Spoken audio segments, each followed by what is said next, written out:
So what's up? I'm back. And in this video, I am going to be doing Sun in your partner's fifth house. Or your partner's Sun in your fifth house. However way you want to put it. Okay, so with this particular synastry placement, like this particular placement is pretty good. It's pretty yummy. Because it's the Sun. And the Sun rules the fifth house. The Sun is very comfortable in the fifth house. The fifth house is where the Sun gets to come and gets to shine real bright. So we are talking about a couple that other people probably notice.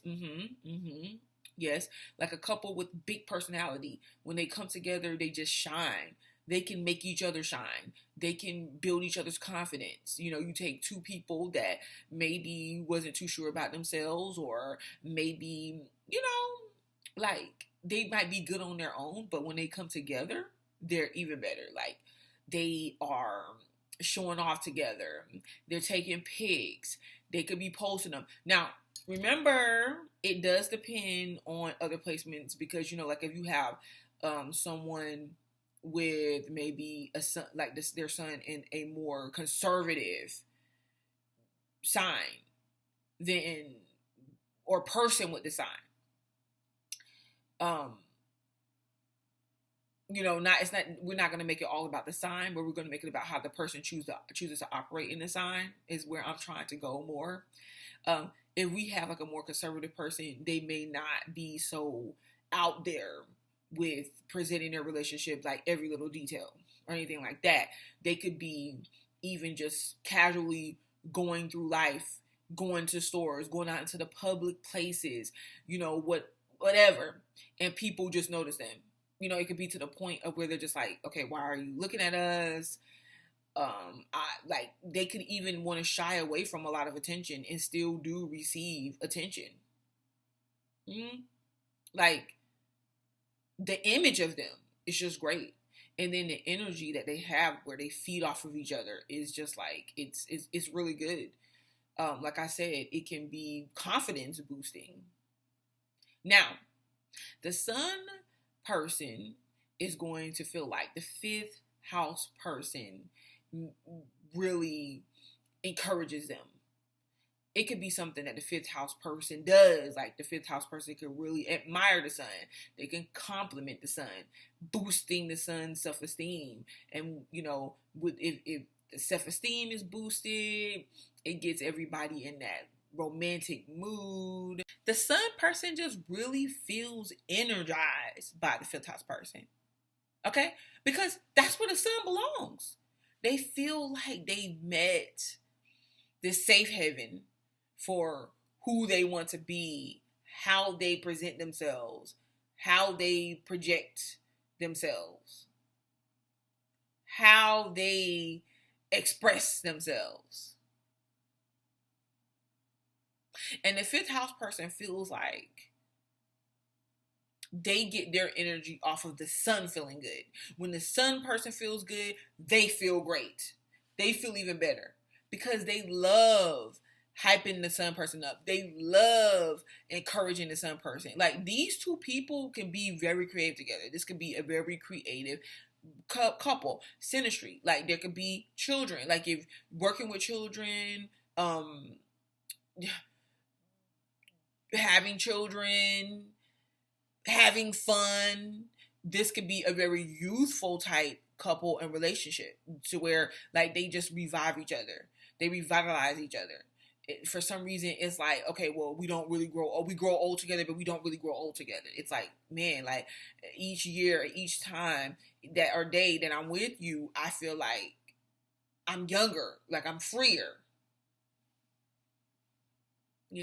So they can be, this couple in Synastry could be very good when it comes to, being together, having fun, expressing themselves to each other, building each other's confidence. This couple could be really good, They can have a lot of love for each other. Love and desire for each other. Now, this is the thing. And it can be very childlike. But this is the thing. On the flip side, the couple could, and depending on other placements, don't get me wrong, okay, the couple could find it hard to get past just having fun, you know. And because this is a fixed house, the fifth house, and because we're dealing with the sun energy, that type of energy wants things to stick, wants things to stay. So they'll be finding all the reasons and all the ways that they should just stay together, even though they could have outgrown the relationship, outgrown each other. They don't really know how to get past one aspect or part of the relationship into like the other, you know, the other side of it. You know, when you start hitting like seventh house, eighth house, it could be like a lot of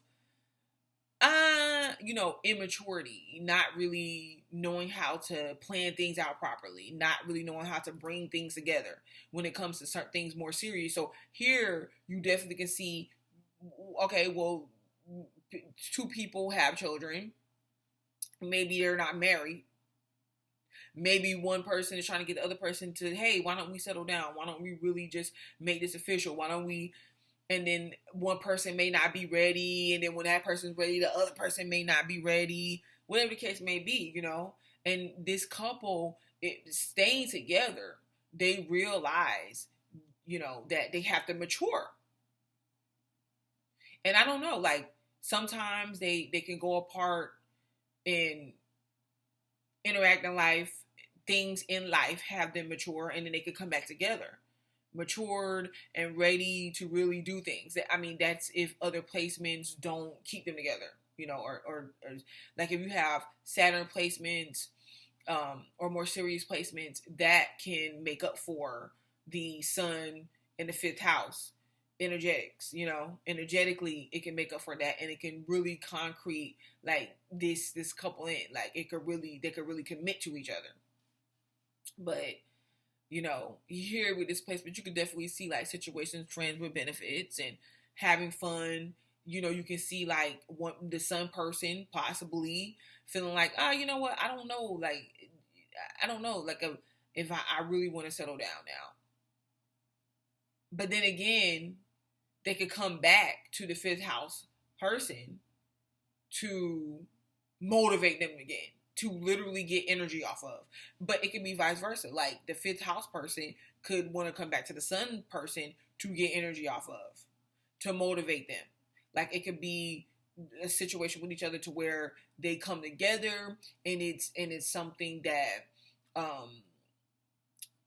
they keep doing, you know. Okay, well, we're good together, but at the same time we arguing over petty stuff, or oh, you're lying and you're not being honest, like you're only telling me what you want me to hear and you're not, you know. Or it could be a situation to where they come together and then the timing is not right, or they're, you know, it's just certain things that they're not ready for in a mature relationship, and then they don't stay together.